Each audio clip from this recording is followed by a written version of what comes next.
Episode തുടങ്ങുന്ന തന്നെ നമ്മുടെ ഡിറ്റക്റ്റീവിന്റെ ദേഹത്തുള്ള ഇല്ലേ, അവനാണെങ്കിൽ പാർക്കിന്റെ ആ സെക്രട്ടറി ഇല്ലേ, അയാളെ വന്ന് കണ്ട് സംസാരിക്കുന്നതാണ്. അയാളുടെ അടുത്ത് പറയും, നിങ്ങളെ പുറത്താക്കാനുള്ള തെളിവ് എന്റെ കയ്യിലുണ്ട് എന്നും പറഞ്ഞിട്ട് ആ മെമ്മറി കാർഡ് എടുത്ത് കാണിക്കും. ഇത് കാണുന്നതും ആ സെക്രട്ടറിക്ക് ഭയങ്കര സന്തോഷമാവും. അയാൾ ഉടനെ തന്നെ നമ്മളുടെ എടുത്ത് താങ്ക് യു ഒക്കെ പറയും. എന്നാൽ എന്ത് ചെയ്യുമെന്ന് വെച്ചാൽ ആ മെമ്മറി കാർഡ് ഇയാളുടെ മുമ്പിൽ വെച്ച് തന്നെ നശിപ്പിച്ചങ്ങ് കളയും. ഇത് കാണുന്നതും ആ സെക്രട്ടറി നമ്മളുടെ എന്നെ നല്ലതുപോലെ വരട്ടാൻ തുടങ്ങും. അവൻ പറയും, ഞാൻ നിന്നെ വെറുതെ വിടത്തില്ല എന്ന്. എന്നാൽ ഇവിടെ നമ്മളുടെ ആണെങ്കിൽ ഇയാൾ പണ്ട് നമ്മളുടെ ആ ബോക്സറായിട്ടുള്ള ചെറുക്കൻ്റെ അടുത്ത് എന്താണോ പറഞ്ഞത് അതേ ഡയലോഗ് തന്നെ അടിക്കും. ഞാൻ വിചാരിച്ചു കഴിഞ്ഞാൽ നിന്നെ ജീവിതകാലം മൊത്തവും ഈ ജയിലിലിടാൻ പറ്റുമെന്ന്. അത് കഴിഞ്ഞിട്ട് കാണിക്കുന്ന എല്ലാവരും നമ്മളുടെ പാർക്ക് ചെയ്ത എല്ലാ കൊലക്കുറ്റങ്ങളെ പറ്റിയൊക്കെ അറിയുന്നതാണ്. ഇതിനെ പറ്റിയൊക്കെ റിവീൽ ആയതുകൊണ്ട് തന്നെ പാർക്കിന്റെ അച്ഛനാണെങ്കിൽ അയാളുടെ ആ സ്ഥാനത്ത് നിന്നൊക്കെ ഇങ്ങ് രാജിവെക്കും. അതേപോലെ തന്നെ നമ്മുടെ പാർക്കാണെങ്കിലേ 2 കാലും മുറിഞ്ഞു പോയിട്ട് ഇപ്പൊ കോമാ സ്റ്റേജിൽ കിടക്കുവാണ്. ഇത് കാണുന്നേ നമ്മളുടെ ഈജിക്ക് നല്ല സന്തോഷവും. അവൻ അത് കഴിഞ്ഞിട്ട് നേരെ വരുന്നതേ നമ്മളുടെ ഹീജുവിൻ്റെ ആ ഒരു മെമ്മോറിയൽ ഹാളിൻ്റെ അടുത്തായിട്ടാണ്. അവിടെ എത്തുന്നതും അവൻ ഭയങ്കര ഇമോഷണൽ ആയിട്ടുണ്ടായിരുന്നു. അതായത് നമ്മളുടെ ഹീജു എങ്ങനെയാണോ നമ്മളുടെ ഈജയുടെ മരണത്തിന് ശേഷം ഭയങ്കര അപ്സെറ്റ് ആയത്, അതേ ഫീലിംഗ് തന്നെ ഇപ്പം അവനും ഉണ്ടായിക്കൊണ്ടിരിക്കുന്നത്. അത് കഴിഞ്ഞിട്ട് കാണിക്കുന്ന കുറേ സമയം കഴിഞ്ഞു പോകുന്നതാണ്. ഇപ്പം നമ്മളുടെ ഈജി ആണെങ്കിൽ അവൻ്റെ മരണത്തിന് വേണ്ടിയിട്ട് വെയിറ്റ് ചെയ്ത് നിൽക്കുമായിരുന്നു. അവൻ ഒരുപാട് ക്രിമിനൽസിനെ എല്ലാം പിടിക്കും. ഇപ്പം അവന് ഫീൽ ചെയ്യുന്നത് തന്നെ ഇവൻ ആദ്യം തൊട്ടേ ഒരു വലിയൊരു ഡിറ്റക്റ്റീവ് ആയിരുന്നു എന്നാണ്. അങ്ങനെ ഇരിക്കാൻ നേരത്ത് ഒരു കേസ് വാദിക്കുന്നത് നമ്മളുടെ ഈജയുടെ അസിസ്റ്റന്റില്ലേ, അവന് ചെറിയൊരു പരിക്ക് വരും. ഇവനെയും കൊണ്ട് ഒരു ഹോസ്പിറ്റലിൽ വരുന്നതും അവിടെയായിട്ട് ഈ അസിസ്റ്റന്റിന്റെ ഭാര്യയും കുഞ്ഞും എത്തിയിട്ടുണ്ടായിരുന്നു. ഇവരെ കാണുന്നേ നമ്മളുടെ ഈജയ്ക്ക് നല്ല സന്തോഷമാവും. ഈജി അങ്ങനെ അവന്റെ മോളെയും വിളിച്ചുകൊണ്ടുവന്ന് ക്യാൻറ്റീനിൽ വന്ന് ഫുഡ് കഴിക്കാൻ തുടങ്ങും. അവിടെ ആ കൊച്ചു പറയും, എൻ്റെ അച്ഛന് എപ്പോഴും പരിക്ക് പറ്റുമെന്ന്. ഇത് കാണുന്നേ നമ്മളുടെ ഈജി ആണെങ്കിൽ ആ കുഞ്ഞിന് പ്രോമിസ് കൊടുക്കും, ഇനി ഒരിക്കലും നിന്റെ അച്ഛന് ഒരാപത്തും വരാൻ ഞാൻ സമ്മതിക്കത്തില്ല എന്ന്. അവിടെ ആ കൊച്ചു പറയാം, അങ്കിളിന് നല്ല പരിക്ക് പറ്റിയിട്ടുണ്ടല്ലോ, നിങ്ങൾ സൂക്ഷിക്കണം എന്ന്. അത് കഴിഞ്ഞിട്ട് കാണിക്കുന്ന നമ്മളുടെ ഈ ഈജി ആണെങ്കിൽ ഈ ഫാമിലിനെ കണ്ടിട്ട് ഭയങ്കരമായിട്ട് സന്തോഷിക്കുന്നത്. അവൻ വിചാരിക്കും, ഞാനന്ന് സൂയിസൈഡ് ചെയ്തില്ലായിരുന്നെങ്കിൽ എനിക്കും ഇപ്പോൾ ഇതേപോലൊരു ഫാമിലി കണ്ടേനെ എന്ന്. അത് കഴിഞ്ഞിട്ട് കാണിക്കുന്നത് ഇവരൊരു ആളിനെ പിടിക്കാൻ വേണ്ടി പോകുന്നതും അയാളാണെങ്കിൽ ഒരു ടെറസിന്റെ മുകളിൽ ചെന്നിട്ട് നമ്മുടെ ഈജേനെയും അതേപോലെ തന്നെ അവൻ്റെ അസിസ്റ്റന്റിനെയും ഷൂട്ട് ചെയ്യുന്നതാണ്. ഇവിടെ അവൻ്റെ അസിസ്റ്റന്റിനെ കാലിനായിട്ട് ചെറിയൊരു ഷൂട്ട് കൊണ്ടിട്ടുണ്ടായിരുന്നു. പെട്ടെന്ന് തന്നെ അയാളാണെങ്കിൽ വീണ്ടും അവനെ ഷൂട്ട് ചെയ്യാൻ വരുന്ന കാണുന്നേ നമ്മളുടെ ഈജയ്ക്ക് ഓർമ്മ വരും. അതായത് ഇവൻ ഓൾറെഡി അവൻ്റെ മോക്ക് വേണ്ടിയിട്ട് ഒരു പ്രോമിസ് കൊടുത്തിട്ടുണ്ടല്ലോ, നിന്റെ അച്ഛനൊന്നും വരാൻ ഞാൻ സമ്മതിക്കത്തില്ല എന്ന്. അതുകൊണ്ട് തന്നെ നമ്മളുടെ ഈജി ആണെങ്കിൽ പെട്ടെന്ന് തന്നെ ഈ ഷൂട്ട് ചെയ്യുന്ന അവനില്ലേ ആ ക്രിമിനലുമായിട്ട് ആ ഒരു ടെറസിന്റെ മുകളിൽ നിന്ന് എടുത്തങ്ങ് ചാടും. അങ്ങനെ നമ്മളുടെ ഈജയുടെ മരണം സംഭവിക്കും. ഇനിയിപ്പോൾ നമ്മളുടെ യഥാർത്ഥ ഈജയ്ക്കാണെങ്കിൽ 3 ലൈഫ് മാത്രമേ ബാക്കി ഉണ്ടായിരുന്നുള്ളൂ. അവനിപ്പോൾ വീണ്ടും ഹെല്ലിൽ എത്തിയിട്ടുണ്ട്. ഇവിടെ വെച്ചിട്ട് നമ്മളുടെ ഡെത്ത് ആണെങ്കിൽ അവൻ്റെ അടുത്ത് ചോദിക്കും, നീ എന്തിനാ ഇപ്പം മരിച്ചത്, നിന്റെ മരണത്തിനുള്ള സമയമായിട്ടില്ലായിരുന്നല്ലോ. അവിടെയായിട്ട് നമ്മുടെ ഈജെ പറയും, ഞാനാണെങ്കിൽ ആ കൊച്ചുകുട്ടിക്ക് കൊടുത്ത വാക്കാണ് ഇവിടെ പാലിച്ചത്, ഞാൻ അവൾക്ക് വേണ്ടിയിട്ടാണ് അവളുടെ അച്ഛനെ പ്രൊട്ടക്ട് ചെയ്തത് എന്ന്. ഉടനെ തന്നെ നമ്മുടെ ഡെത്ത് ചോദിക്കും, അതിന് നീ യഥാർത്ഥത്തിൽ ഇവിടെ ആരാ, നിനക്കതിന് നിൻ്റേതായിട്ടുള്ളൊരു ഐഡന്റിറ്റി ഉണ്ടോ, നിന്നെ ആരെങ്കിലും തിരിച്ചറിഞ്ഞിട്ടുണ്ടോ? ഇത് കേൾക്കുന്നേ നമ്മളുടെ ഈജയ്ക്കൊന്നും മനസ്സിലാവത്തില്ല. അത് കഴിഞ്ഞിട്ട് പെട്ടെന്ന് തന്നെ നമ്മളുടെ ഈ ഡെത്ത് ആണെങ്കിൽ ഇവനെ അടുത്ത ഷൂട്ട് ചെയ്തിട്ട് അടുത്ത ലൈഫിലോട്ട് പറഞ്ഞു വിടും. ഇവനിപ്പോൾ കയറിയിരിക്കുന്നതിന് ഒരു പിച്ചക്കാരൻ്റെ ദേഹത്തായിട്ടായിരുന്നു. അവനാണെങ്കിൽ അവിടെ നോക്കുമ്പോൾ ടി വിയിലെല്ലാം നമ്മളുടെ ഡിറ്റക്റ്റീവിനെ പറ്റിയാണ് പറഞ്ഞിരിക്കുന്നത്. അതായത് ഈ കാര്യങ്ങളൊക്കെ ചെയ്തത് നമ്മളുടെ ഈജി ആണെങ്കിലും ഫേമസ് ആയിരിക്കുന്നത് ഫുള്ള് നമ്മളുടെ ആ ഡിറ്റക്റ്റീവ് തന്നെയല്ലേ. അവനെയാണ് ഇവിടെ എല്ലാവരും പ്രൈസ് ചെയ്തുകൊണ്ടിരിക്കുന്നത്. അങ്ങനെ നമ്മളുടെ ഈ പിച്ചക്കാരനാണെങ്കിൽ നേരെ അവൻ്റെ ഫ്യൂണറൽ ഹാളിലായിട്ട് വരും. അവിടെ ഒരുപാട് വലിയ വലിയ ആൾക്കാരൊക്കെ ഇവന് വേണ്ടിയിട്ട് ബൊക്കെ വെച്ചിട്ടുണ്ടായിരുന്നു. പോരാത്തതിന് എല്ലാവരും നമ്മളുടെ ഈ പിച്ചക്കാരനെ കാണുന്നതും അവനെ പിടിച്ച് മാറ്റാൻ വേണ്ടിയിട്ട് നോക്കും. അതേപോലെ തന്നെ അവിടെയുടെ പ്രസിഡന്റും ഒക്കെ വരും.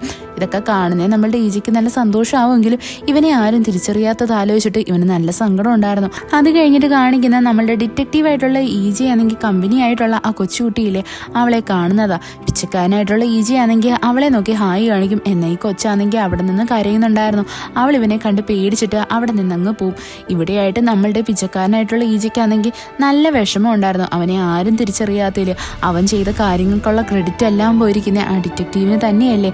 ഇവിടെയായിട്ട് ഒരു ഡിറ്റക്റ്റീവ് ആണെങ്കിൽ നമ്മളുടെ ഈജനെ കാണുന്നതും അവന് കുറച്ച് ഫ്രൂട്ട്സ് എടുത്തുകൊണ്ടൊന്ന് കൊടുക്കും. അവനൊരു പിച്ചക്കാരനാണ് എന്ന് ആലോചിച്ചിട്ട്. ഇത് കാണുന്നേ നമ്മളുടെ ഈജിക്ക് വീണ്ടും അങ്ങ് ഒരുമാതിരിയാവും. അതേപോലെ തന്നെ അവൻ ആ സ്റ്റെയറിൻ്റെ അടുത്ത് വരുന്നതും അവിടെയായിട്ട് നമ്മുടെ അസിസ്റ്റന്റ് ഇരുന്ന് കരയുന്നതാണ്. അവൻ വിചാരിച്ചു വെച്ചിരിക്കുന്നത് നമ്മളുടെ ഡിറ്റക്റ്റീവായിട്ടുള്ള ഈജയെ മരിക്കാനുള്ള റീസണേ അവനാണ് എന്നല്ലേ. ഇവിടെയായിട്ട് നമ്മുടെ പിച്ചക്കാരനായിട്ടുള്ള ഈജി എന്നേ പറയും, ഇവിടെ നിന്റെ തെറ്റൊന്നുമില്ല, നീ അത് ആലോചിച്ച് വിഷമിക്കേണ്ട കാര്യമൊന്നുമില്ല, അവിടെ അവൻ സ്വന്തമായിട്ടല്ലേ അവൻ്റെ ഫ്യൂച്ചർ തീരുമാനിച്ചത് എന്നൊക്കെ. എന്നാൽ ഇതൊക്കെ കേൾക്കുന്നേ നമ്മുടെ അസിസ്റ്റന്റ് നല്ല ദേഷ്യം വരും. അവനാണെങ്കിൽ പെട്ടെന്ന് തന്നെ നമ്മളുടെ പിച്ചക്കാരനെ പിടിച്ചെടുത്തിട്ട് വരും. നിങ്ങൾക്ക് എന്തറിയാം, നിങ്ങൾ വെറും ഒരു പിച്ചക്കാരനല്ലേ എന്നും പറഞ്ഞിട്ട് അവനെ ഇൻസൾട്ട് ചെയ്യും. ഇതൊക്കെ കേൾക്കുന്നത് നമ്മളുടെ ഈജയ്ക്ക് അങ്ങ് ഒരുമാതിരിയാവും. അവൻ വേഗം തന്നെ അവിടെ നിന്ന് പോവാനൊരുങ്ങും. പെട്ടെന്ന് തന്നെ നമ്മളുടെ ക്രിസ്റ്റൽ പോലത്തെ ആ ഒരു കല്ലില്ലേ, അത് അവൻ്റെ അടുത്തോട്ട് അപ്രോച്ച് ചെയ്ത് വരുന്നത് നമ്മളുടെ ഈജയെ പേടിച്ച് ആ സ്റ്റെയർ ഇറങ്ങാനായിട്ട് ഒരുങ്ങും. പെട്ടെന്ന് തന്നെ അവൻ ആ സ്റ്റെയറിൽ നിന്ന് തറയിൽ വീണിട്ട് അവിടെ ആയിട്ടങ്ങ് മരിച്ചു പോകും. അങ്ങനെ വീണ്ടും നമ്മളുടെ ഈജയാണെങ്കിൽ തിരിച്ച് ആ ഹെല്ലിലായിട്ട് വരും. അവിടെ എത്തുന്നത് നമ്മളുടെ ഈജയെ പറയും, പെട്ടെന്ന് തന്നെ എന്നെ ഇനി അടുത്ത 2 ലൈഫിലോട്ടും പറഞ്ഞു വിട്. അത് കഴിയുമ്പോൾ ഈ ഒരു പാറ്റേൺ അങ്ങ് തീരുമല്ലോ, എനിക്ക് സ്വസ്ഥമാവാമല്ലോ. എന്നാൽ നമ്മളുടെ ഡെത്ത് ഇവിടെ പറയുന്നത് തന്നെ, നിനക്ക് അങ്ങനെയൊന്നും ഫ്രീ ആവാൻ പറ്റത്തില്ല. നീ മരണം എല്ലാം കഴിഞ്ഞ് വരുന്നതും അവസാനം നിനക്ക് വേണ്ടിയിട്ട് വലിയൊരു ശിക്ഷ എന്നെ കാത്തിരിക്കുന്നത് എന്ന് പറയും. ഇതും പറഞ്ഞിട്ട് നമ്മളുടെ ഈജനെ വീണ്ടും അവരങ്ങ് ഷൂട്ട് ചെയ്യും. ഇപ്പം നമ്മളുടെ ഈജയാണെങ്കിൽ വീണ്ടും ഒരാളുടെ ശരീരത്തിലോട്ട് വന്നേക്കുമല്ലേ. അത് വേറെ ആരുമല്ല, നമ്മളുടെ ഈജയാണെങ്കിൽ ഇന്റർവ്യൂവിന് പോകാൻ നേരത്ത് അവൻ്റെ മുമ്പിലായിട്ട് ഒരാൾ സൂയിസൈഡ് ചെയ്തില്ലേ, അതേയാളുടെ ദേഹത്ത് തന്നെയാണ് നമ്മളുടെ ഈജ ഇപ്പോൾ കയറിയിരിക്കുന്നത്. അതായത് ഇവനിപ്പോൾ പാസ്റ്റിലോട്ടാണ് പോയിരിക്കുന്നത്. ഇവിടെ നമ്മളുടെ ഈജയ്ക്ക് അതൊന്നും മനസ്സിലാവത്തില്ല. പെട്ടെന്ന് തന്നെ ആ ഒരു ക്രിസ്റ്റൽ പോലത്തെ സ്റ്റോൺ വരുന്നതും അവനാണെങ്കിൽ അയാളുടെ ലൈഫിൽ നടക്കുന്ന കാര്യങ്ങളെല്ലാം മനസ്സിലാവും. യഥാർത്ഥത്തിൽ നമ്മളുടെ ഈജ ഏത് ജീവിതമാണ് ആഗ്രഹിച്ചത് അതേ ലൈഫ് തന്നെയാണ് ഇയാൾക്കും കിട്ടിയിട്ടുള്ളത്. ആഗ്രഹിച്ച ജോലി, അതേപോലെ കുടുംബം എല്ലാം ഉണ്ട്. എന്നാൽ പെട്ടെന്ന് ഒരു ദിവസം ഇയാളുടെ ജോലി നഷ്ടപ്പെടും. അതേപോലെ തന്നെ ഇയാളുടെ വൈഫാണെങ്കിൽ ഇയാൾക്ക് ഡിവോഴ്സ് കൊടുക്കും. ഇയാളുടെ കുട്ടിയായിട്ട് അവരെവിടേക്കോ പോവും. ഇതൊക്കെ അറിയുന്നതും ഇയാളാണെങ്കിൽ ഭയങ്കര ഡിപ്രസ്ഡ് ആവും. അങ്ങനെ ഇയാളാണെങ്കിൽ മരിക്കാൻ വേണ്ടിയിട്ട് തീരുമാനിക്കും. ഇതൊക്കെ അറിയുന്നത് നമ്മളുടെ ഈജയെ വിചാരിക്കും, ഇങ്ങനെ ജീവിച്ചിട്ട് എന്തിനാ, ഞാൻ മരിക്കാൻ വേണ്ടിയിട്ട് എപ്പോഴാണോ തീരുമാനിച്ചത് അതേ ഒരു മൊമെന്റിൽ തന്നെയല്ലേ ഇയാളും ഇപ്പം നിൽക്കുന്നത്. അതുകൊണ്ട് ഇയാളുടെ ആ ഒരു ആഗ്രഹം സാധിച്ചു കൊടുക്കാമെന്നും പറഞ്ഞിട്ട് ഇവൻ അവിടെ നിന്ന് ഓടി ഒരു വണ്ടിയുടെ മുമ്പിലായിട്ട് വന്ന് നിന്ന് സൂയിസൈഡ് ചെയ്യാൻ ശ്രമിക്കും. എന്നാൽ അതേസമയം തന്നെ നമ്മളുടെ പാസ്റ്റിലുള്ള ഈജനെയും കാണിക്കുന്നുണ്ട്. അവൻ ഇന്റർവ്യൂവിന് പോകാൻ വേണ്ടിയിട്ട് ഒരുങ്ങുമായിരുന്നു. ഇയാൾ വേഗം തന്നെ വന്ന് റോഡിന്റെ നടുക്കായിട്ട് നിൽക്കുന്നത് നമ്മുടെ പാർക്കിന്റെ കാർ വന്ന് ഇടിച്ച് ഇയാൾക്ക് ആക്സിഡന്റ് ആവും. ഇയാളാണെങ്കിൽ വന്ന് തെറിച്ച് വീഴുന്ന നമ്മളുടെ ഈജയുടെ മുമ്പിലായിട്ടല്ലേ. ഇയാൾ പഴയ ഈജനെ ഫ്രണ്ടിലായിട്ട് കാണുന്നതും ഭയങ്കരമായിട്ട് ഷോക്കായി പോവും. അയാൾ വേഗം തന്നെ നമ്മളുടെ ഈജയുടെ കോളറിലായിട്ട് പിടിച്ച് പറയാൻ ഒരുങ്ങുന്നത് തന്നെ, നീ ഒരിക്കലും സൂയിസൈഡ് ചെയ്യരുത് എന്നാണ്. എന്നാൽ ഇതൊക്കെ പറയുന്നതിന് മുന്നേ തന്നെ അയാൾ ആ സ്പോട്ടിൽ തന്നെ അങ്ങ് മരിച്ചു പോകും. അത് കഴിഞ്ഞിട്ട് നമ്മളുടെ ഈജി ആണെങ്കിൽ വീണ്ടും ഹെല്ലിലായിട്ട് വരും. അവിടെ എത്തുന്നതും അവൻ ഡെത്തിൻ്റെ അടുത്ത് പറയും, വേഗം തന്നെ അടുത്ത ഷൂട്ടും ചെയ്യ്, എനിക്ക് അടുത്ത ലൈഫിലോട്ട് പോകണം. ചെന്നാൽ ഉടനെ തന്നെ ഞാൻ പെട്ടെന്ന് തന്നെ മരിച്ചിട്ട് തിരിച്ച് ഹെല്ലിലോട്ട് വരാൻ വേണ്ടിയിട്ട് നോക്കത്തുള്ളൂ, എനിക്കിനി ഈ ഭൂമിയിൽ നിൽക്കണ്ട എന്ന്. ഉടനെ തന്നെ നമ്മളുടെ ഡെത്ത് പറയും, എനിക്ക് തോന്നുന്നില്ല നിന്നെ കൊണ്ട് അതിന് സാധിക്കുമെന്ന്.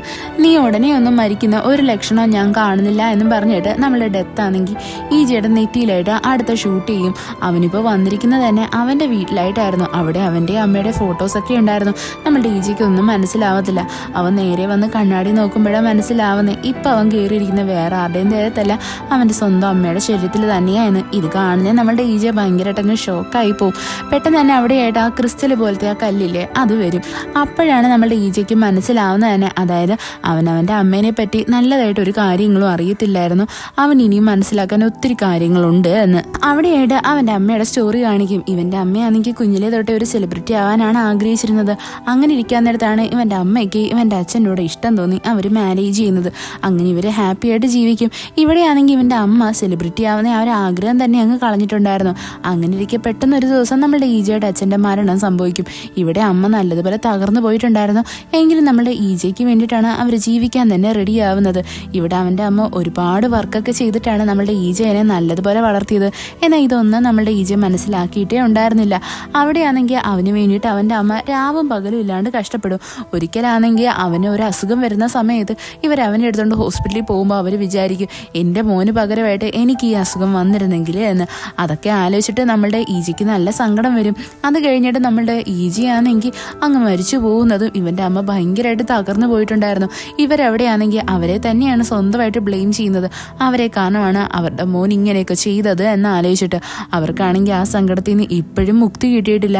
ഇവിടെയായിട്ട് നമ്മളുടെ ഈജയ്ക്കാണെങ്കിൽ അവൻ്റെ അമ്മ എന്തൊക്കെ ഘട്ടങ്ങളിലൂടെയാണ് പോയത് അതെല്ലാം മനസ്സിലാവും. അവന് നല്ല സങ്കടവും വരും. അവൻ വിചാരിക്കും, എന്തുകൊണ്ടാണ് ഡെത്ത് എൻ്റെ അടുത്ത് ഞാൻ ശിക്ഷ അനുഭവിക്കേണ്ടവനാണ് എന്ന് പറഞ്ഞത് എന്ന്. എന്താന്ന് വെച്ചാൽ അവൻ ഇങ്ങനൊരു മരണം കൊടുത്തതിൻ്റെ പേരിൽ അവൻ്റെ സ്വന്തക്കാരെല്ലാവരും ഭയങ്കരമായിട്ട് കഷ്ടപ്പെടുകയല്ലേ ചെയ്തത്. അവരെന്തുമാത്രം വിഷമിച്ചു. ഇപ്പം അതെല്ലാം കറങ്ങി തിരിഞ്ഞ് നമ്മളുടെ ഈജിയുടെ മുമ്പിലായിട്ട് തന്നെയാണ് വന്നിരിക്കുന്നത്. ഇവിടെയായിട്ട് നമ്മളുടെ ഈജി ആണെങ്കിൽ അവൻ്റെ അമ്മ എല്ലാ ദിവസവും പണിക്ക് പോകുന്നത് പോലെ തന്നെ 3:30 അലാറം വെച്ചിട്ട് ഡ്യൂട്ടിക്ക് പോകാൻ വേണ്ടിയിട്ട് തുടങ്ങും. അവിടുത്തെ ആ ട്രെയിനിലായിട്ട് എല്ലാം വയസ്സായ ആൾക്കാരായിരുന്നു. അതായത് ഇവരെല്ലാവരും അവരവരുടെ മക്കൾ നല്ലതുപോലെ ജീവിക്കാൻ വേണ്ടിയിട്ട് അവരുടെ ആ ഒരു സൗകര്യവും സുഖമൊക്കെ മാറ്റി വെച്ച് പണിയെടുക്കുന്നവരാണ്. അതുകൊണ്ടാണ്. ഇവിടെ നമ്മളുടെ ഈജി ആണെങ്കിൽ സ്റ്റെയർ കയറുന്നതും അവന് മുട്ട് നല്ലതുപോലെ വേദനിക്കും. അപ്പോൾ അവന് മനസ്സിലാവും, അതായത് അവൻ്റെ അമ്മയ്ക്ക് ഇത്രയും നാളും ഇത്രയും വേദനയൊക്കെ ഉണ്ടായിരുന്നിട്ടും ഇപ്പോഴും അവരതെല്ലാം കടിച്ച് പിടിച്ച് വർക്ക് ചെയ്യുവാണല്ലോ എന്ന്. അങ്ങനെ അവൻ വീട്ടിൽ വന്നിട്ട് അവൻ്റെ അമ്മയുടെ കാലിലായിട്ട് എണ്ണയിടാൻ വേണ്ടിയിട്ട് ഓയിൻമെൻ്റൊക്കെ തേടി നോക്കും. ആ സമയത്താണ് അവനൊരു പാസ്ബുക്ക് കിട്ടുന്നത്. അതിനകത്ത് അവൻ്റെ അമ്മയാണെങ്കിൽ ഈജയ്ക്ക് ലൈഫിൽ ജീവിക്കാൻ വേണ്ടിയിട്ട് ഒരുപാട് ക്യാഷ് സേവ് ചെയ്ത് വെച്ചിട്ടുണ്ടായിരുന്നു. ഇതൊക്കെ കാണുന്നേ നമ്മളുടെ ഈജ ഭയങ്കര ഇമോഷണൽ ആവും. അടുത്ത ദിവസം അവൻ്റെ അമ്മയുടെ ശരീരത്തിനകത്ത് നമ്മളുടെ ഈജയുടെ ഒരു മെമ്മോറിയൽ ഹാളിലെ അവിടെയായിട്ട് വരും. ഇത് കാണുന്നേ നമ്മുടെ ഈജയ്ക്ക് മനസ്സിലാവും ഇവൻ്റെ അമ്മ എല്ലാ ദിവസവും ഈ ഹോളിലായിട്ട് വരുമായിരുന്നു എന്ന്. അവരെല്ലാ ദിവസവും വന്ന് ഈജനെ നോക്കിയിട്ട് ഒരുപാട് ഇമോഷണൽ ആവും. ഇതൊക്കെ കാണുന്നേ നമ്മളുടെ ഈജ ഭയങ്കരമായിട്ടങ്ങ് സങ്കടപ്പെടും. അവൻ വിചാരിക്കും, എനിക്ക് ഇനിയൊരു ജന്മം കൂടി ഉണ്ടെങ്കിലും ഞാൻ ഉറപ്പായിട്ടും ഈ അമ്മയുടെ മകനായിട്ട് ജനിക്കാനേ ആഗ്രഹിക്കത്തുള്ളൂ എന്ന്. അവനിപ്പോൾ നല്ല വിഷമം ഉണ്ടായിരുന്നു. അവൻ ഇങ്ങനെയൊക്കെ ചെയ്ത് അവൻ്റെ അമ്മയ്ക്ക് എന്തുമാത്രം വിഷമമാണ് കൊടുത്തതെന്ന് ആലോചിച്ചിട്ട്. അങ്ങനെ ഇരിക്കാൻ നേരത്ത് നമ്മളുടെ ഈജി ആണെങ്കിൽ അവൻ്റെ അമ്മയ്ക്ക് വാങ്ങിച്ചു കൊടുത്ത ആ ഷൂ ഇല്ലേ, അത് ശ്രദ്ധിക്കും. യഥാർത്ഥത്തിൽ ആ ഷൂ വാങ്ങിക്കൊടുക്കുന്ന സമയത്ത് അവൻ്റെ അമ്മ പറഞ്ഞിട്ടുണ്ടായിരുന്നു, എനിക്ക് യഥാർത്ഥത്തിൽ ഒരു മൗണ്ടെയിനിൽ പോകണമെന്നുണ്ട്, അവിടെയാണ് ഞാനും നിൻ്റെ അച്ഛനും കൂടി എപ്പോഴും പൊക്കോണ്ടിരുന്നത് എന്ന്. പെട്ടെന്ന് തന്നെ നമ്മളുടെ ഈജി ആണെങ്കിൽ അവൻ്റെ അമ്മയുടെ ഒരാഗ്രഹം സാധിച്ചു കൊടുക്കാമെന്ന് അവിടെ പറയും. എന്നാൽ അവൻ അതിന് മുന്നേ ആയിട്ട് തന്നെ അങ്ങ് മരിച്ചു പോയില്ലേ. ഇവിടെയായിട്ട് നമ്മളുടെ ഈജി ആണെങ്കിൽ അവൻ്റെ അമ്മയുടെ ശരീരത്തിനകത്ത് കയറിയിട്ട് ആ മൗണ്ടെയിനിലോട്ട് പോകാൻ വേണ്ടിയിട്ട് തീരുമാനിക്കും. അത് നല്ല കഠിനമായിട്ടുള്ള കാര്യമായിരുന്നു. അവനെ കൊണ്ട് അത്ര പെട്ടെന്ന് ആ മൗണ്ടെയിൻ അങ്ങനെ കയറി പോകാനൊന്നും പറ്റത്തില്ല. കാര്യം ഈ അമ്മ ഇപ്പോൾ ഒരുപാട് വയസ്സായില്ലേ. അങ്ങനെ നമ്മളുടെ ഈജി ആണെങ്കിൽ അവൻ്റെ അമ്മയുമായിട്ട് ആ വലിയൊരു മൗണ്ടെയിനിൽ മുകളിലായിട്ട് എത്തും. അവിടുത്തെ സീനറിയൊക്കെ കാണാൻ നല്ല ഭംഗിയാണ്. ഇവിടെയായിട്ട് നമ്മളുടെ ഈജ ഉള്ളിൻ്റെ ഉള്ളിൽ വിചാരിക്കും, അമ്മ എന്നോട് ക്ഷമിക്കണം, ഞാൻ ജീവനോടിരുന്ന സമയത്ത് എനിക്ക് എൻ്റെ അമ്മേനെ ഇവിടോട്ട് കൂട്ടിക്കൊണ്ട് വരാൻ പറ്റിയില്ല. എനിക്കിപ്പോൾ ഒരു ജന്മം കൂടി കിട്ടിയിരുന്നെങ്കിലെന്ന് ഞാൻ നല്ലതുപോലെ ആഗ്രഹിക്കുന്നുണ്ട് എന്നൊക്കെ നമ്മളുടെ ഈജയെ മനസ്സിൽ വിചാരിക്കും. അത് കഴിഞ്ഞിട്ട് രാത്രി ആ മൗണ്ടെയിനിൽ നിന്ന് ഇറങ്ങുന്നത് നമ്മളുടെ ഈജയില്ലേ, അവൻ്റെ കാല് സ്ലിപ്പായിട്ട് ആ മൗണ്ടെയിനിൽ നിന്ന് താഴോട്ട് വന്നങ്ങ് വീഴും. ഇവിടെ ഇവൻ്റെ അമ്മയ്ക്ക് നല്ലതുപോലെ പരിക്ക് പറ്റിയിട്ടുണ്ടായിരുന്നു. എങ്കിലും നമ്മളുടെ ഈജയാണെങ്കിൽ ഗീവ് അപ്പ് ചെയ്യാണ്ട് ആ മലയുടെ മുകളിലോട്ട് കയറാൻ വേണ്ടിയിട്ട് നോക്കും. എന്നാൽ അവിടെയുടെ ബോധം കിട്ടങ്ങ് വീഴും. ഈജ ഉള്ളിൻ്റെ ഉള്ളിൽ വിചാരിക്കും, അമ്മ മരിച്ചു പോവല്ലേ, അമ്മ കുറച്ചുകൂടി പിടിച്ച് നിൽക്കണം എന്ന്. എങ്കിലും അവിടെ രക്ഷിക്കാൻ വേണ്ടിയിട്ട് ആരും തന്നെ ഉണ്ടായിരുന്നില്ല. സൗണ്ട് കൊടുത്താലും ആരും തന്നെ ഹെൽപ്പ് ചെയ്യാൻ വന്നിട്ടില്ലായിരുന്നു. നമ്മളുടെ ഈജ വിചാരിക്കും ഇതായിരിക്കും അവൻ്റെ ലൈഫിൻ്റെ അവസാനത്തെ നിമിഷം എന്ന്. എന്നാൽ അവൻ കണ്ണുറന്ന് നോക്കുമ്പോൾ ഹോസ്പിറ്റലായിട്ടായിരുന്നു ഉണ്ടായിരുന്നത്. അവിടെയായിട്ട് നമ്മളുടെ ഈജയ്ക്ക് മനസ്സിലാവും, അതായത് എങ്ങനെയാണോ അവൻ്റെ അമ്മേനെ രക്ഷിക്കാൻ വേണ്ടിയിട്ട് നോക്കിയത് അതേപോലെ തന്നെ അവൻ്റെ അമ്മയും നമ്മളുടെ ഈജയും മരിക്കാണ്ടിരിക്കാൻ മാക്സിമം ട്രൈ ചെയ്തിട്ടുണ്ട് എന്ന്. അതാലോചിച്ചിട്ട് നമ്മളുടെ ഈജയ്ക്ക് സന്തോഷവും സങ്കടവും എല്ലാം വരും. അത് കഴിഞ്ഞിട്ട് കാണിക്കുന്ന കുറേ വർഷങ്ങൾക്ക് ശേഷമാണ്, അതായത് ഏകദേശം 32 വർഷങ്ങൾക്ക് ശേഷം. ഇപ്പോഴും നമ്മളുടെ ഈജി ആണെങ്കിൽ അവൻ്റെ അമ്മയുടെ ശരീരത്തിൽ തന്നെയായിരുന്നു ഉണ്ടായിരുന്നത്. അമ്മയാണെങ്കിൽ ഇപ്പോൾ ഒരുപാട് വയസ്സായിട്ടുണ്ടായിരുന്നു. അവരിപ്പോൾ ഒരു ശാന്തമായിട്ടുള്ള സ്ഥലത്ത് ഒറ്റയ്ക്കാണ് താമസിക്കുന്നത്. ഇവിടെ നമ്മളുടെ ഈജി ആണെങ്കിൽ അവൻ്റെയും അമ്മയുടെയും അതേപോലെ ഹീജുവിൻ്റെ ഫോട്ടോ നോക്കി നല്ലതുപോലെ മിസ് ചെയ്യുന്നുണ്ടായിരുന്നു. അവൻ വിചാരിക്കും, ഞാൻ ഇവരെ എല്ലാം ഒരിക്കൽ കൂടി മീറ്റ് ചെയ്യാൻ ആഗ്രഹിക്കുന്നു എന്ന്. അങ്ങനെ ഇരിക്കാൻ നേരത്ത് തന്നെ പെട്ടെന്ന് തന്നെ നമ്മളുടെ ഈജയ്ക്ക് മരണം സംഭവിക്കും. ഇവിടെയായിട്ട് നമ്മളുടെ ഈജ ഡെത്തിനെ കാണുന്നതും പറയും, ഇത്തവണ ഞാൻ ഒരുപാട് വൈകിയല്ലേ, യഥാർത്ഥത്തിൽ നീ എന്നെ എന്താണ് കാണാൻ വരാത്തത് എന്ന് ആലോചിച്ച് എനിക്ക് നല്ല വിഷമം ഉണ്ടായിരുന്നു. ഇപ്പോൾ നിന്നെ കണ്ടപ്പോൾ സമാധാനമായി എന്ന് പറയും. അപ്പോൾ നമ്മളുടെ ഡെത്തും പറയുന്നുണ്ട്, അതെ നീ ഇത്തവണ വരാൻ ഒരുപാട് വൈകി, നീ യഥാർത്ഥത്തിൽ ഇത്രയും താമസിക്കാൻ പാടില്ലായിരുന്നു എന്ന്. ഇവിടെയായിട്ട് നമ്മളുടെ ഈജി ആണെങ്കിൽ ഡെത്തിൻ്റെ മുമ്പിലായിട്ട് മുട്ടുകുത്തി ഇരുന്നിട്ട് അവരെടുത്ത് സോറി പറയും. കൂട്ടത്തിൽ തന്നെ ചോദിക്കും, നിങ്ങൾക്ക് ഒരിക്കൽ കൂടി എനിക്ക് അവസരം തന്നൂടെ, നിങ്ങൾ എല്ലാ തവണയും ചെയ്യുന്ന പോലെ ഒരു തവണ കൂടി എന്നെ ഷൂട്ട് ചെയ്ത് എൻ്റെ യഥാർത്ഥ ശരീരത്തിലോട് പറഞ്ഞു വിട്ടൂടെ, എനിക്ക് എൻ്റെ അമ്മയുടെയും ഹീജുവിൻ്റെയും കൂടെ ജീവിക്കാൻ നല്ല ആഗ്രഹമുണ്ട് എന്നൊക്കെ നമ്മളുടെ ഈജയെ പറയും. ഇവിടെയായിട്ട് നമ്മളുടെ ഡെത്തിനാണെങ്കിൽ അവൻ്റെ കാര്യത്തിൽ നല്ല സഹതാപം തോന്നും. അവിടെ ഡെത്ത് പറയും, ഓക്കെ ഞാൻ നിനക്ക് ജീവിക്കാൻ വേണ്ടിയിട്ട് ഒരവസരം തരാം, എൻ്റെ കയ്യിൽ ഒരു ബുള്ളറ്റ് ഉണ്ട്, ഇത് ഞാൻ നിനക്ക് തരുന്നതായിരിക്കും. നീ ഇത് വെച്ചിട്ട് ഷൂട്ട് ചെയ്യുമ്പോൾ നിനക്ക് ഷൂട്ട് ഏൽക്കുകയാണെന്നുണ്ടെങ്കിൽ ഉറപ്പായിട്ടും നിനക്കൊരവസരം കിട്ടും. ഇല്ല എന്നുണ്ടെങ്കിൽ ബാക്കി നിൻ്റെ കാര്യങ്ങളൊക്കെ തീരുമാനിക്കുന്നത് ദൈവം തന്നെയായിരിക്കും. ഇത് കേൾക്കുന്നേ നമ്മളുടെ ഈജയ്ക്ക് നല്ല സന്തോഷമാവും. അവനാണെങ്കിൽ ആ ഗണ്ണെടുത്തിട്ട് ഷൂട്ട് ചെയ്യാൻ വേണ്ടിയിട്ട് ഒരുങ്ങും. ഇവിടെ നമുക്ക് കാണിക്കും, അതായത് പെട്ടെന്ന് തന്നെ നമ്മളുടെ ഈജയാണെങ്കിൽ അവനാണെങ്കിൽ മരിക്കാൻ വേണ്ടിയിട്ട് ഒരു ടെറസിൻ്റെ മുകളിലായിട്ട് കയറി നിന്നില്ലേ, അവിടുത്തെ സീൻ കാണിക്കുന്നത്. അതായത് ഇപ്പോൾ നമ്മളുടെ ദൈവമാണെങ്കിൽ ഇവനൊരവസരം കൂടി കൊടുത്തേക്കുക ഇവനെ ജീവിക്കാൻ വേണ്ടിയിട്ട്. പെട്ടെന്ന് തന്നെ നമ്മുടെ ഈജയ്ക്ക് അവൻ്റെ അമ്മയുടെ അടുത്തുനിന്ന് കോളും വരും. അവൻ വേഗം തന്നെ ആ കോൾ എടുത്ത് അറ്റൻഡ് ചെയ്യും. ഇവിടെ നമ്മളുടെ ഈജ ഇപ്പോൾ അവൻ്റെ മനസ്സ് മാറ്റിയിട്ടുണ്ട്. അതായത് ജീവിതം എന്ന് പറയുന്നത് ഭയങ്കര പ്രഷ്യസ് ആണെന്ന് അവനിവിടെ മനസ്സിലായിട്ടുണ്ട്. ഈ സ്റ്റോറി ഇവിടെ വെച്ച് അവസാനിക്കുന്നു. ഈ കഥയിൽ മെയിനായിട്ട് പറയുന്നത് തന്നെ നമ്മളുടെ ലൈഫിൽ പല പല പ്രശ്നങ്ങളും വരും. അപ്പോഴെല്ലാം നമുക്ക് തോന്നും നമ്മളുടെ ലൈഫ് അവസാനിച്ച് പോയിരുന്നെങ്കിൽ എന്ന്. എന്നാൽ ഒരിക്കലും അങ്ങനെയല്ല ചിന്തിക്കേണ്ടത്. നമ്മളുടെ ചുറ്റിനും നമ്മളെ സ്നേഹിക്കുന്ന, നമ്മളുടെ കാര്യങ്ങൾ കെയർ ചെയ്യുന്ന ആൾക്കാർ ഒരുപാട് പേരുണ്ട്. ചെയ്യുന്നുണ്ട്. അതുകൊണ്ട് തന്നെ എന്ത് പ്രശ്നം വന്നാലും അതെല്ലാം പെട്ടെന്ന് തന്നെ സോൾവ് ആയി പോകുമെന്ന് മൈൻഡിൽ വിചാരിച്ചുകൊണ്ട് വേണം ലൈഫ് ജീവിക്കാൻ. വീഡിയോ ഇഷ്ടപ്പെട്ടാൽ കമൻറ്റ് ചെയ്യാൻ മറക്കല്ലേ. ഇഷ്ടപ്പെട്ട ഫ്രണ്ട്സിന് എല്ലാവർക്കും ഷെയർ ചെയ്യുക. It's signing off MDC.